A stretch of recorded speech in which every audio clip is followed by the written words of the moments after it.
আজকে সকালে যে নিম্নচাপের অবস্থান তাতে আমাদের গাঙ্গেয় পশ্চিমবঙ্গের উপকূল অঞ্চল সংলগ্ন উড়িষ্যা এবং উত্তর পশ্চিম বঙ্গোপসাগরে আছে, আর এটি ধীরে ধীরে এটা আবার দুর্বল হয়ে যাবে। আর এর প্রভাবে আগামী 24 ঘন্টা পর্যন্ত আমাদের পশ্চিমবঙ্গের দক্ষিণবঙ্গের সমস্ত জেলাতেই হালকা থেকে মাঝারি বৃষ্টিপাত হবে এবং তার সঙ্গে ভারী থেকে অতি ভারী বৃষ্টিপাতও কয়েকটা জেলায় সম্ভাবনা রয়েছে।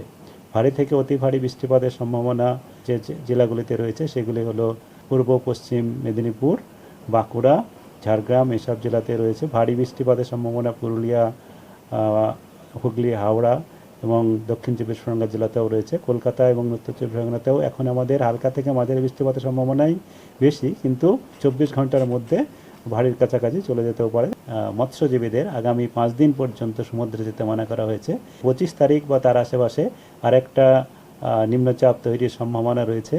পরবর্তী নিম্নচাপের জন্য আমাদের পশ্চিমবঙ্গের দক্ষিণবঙ্গের সমস্ত জেলাতেই হালকা থেকে মাঝারি বৃষ্টিপাত হবে এবং 1-2 জায়গায় উপকূল অঞ্চলে ভারী বৃষ্টিপাতের সম্ভাবনাও থাকছে।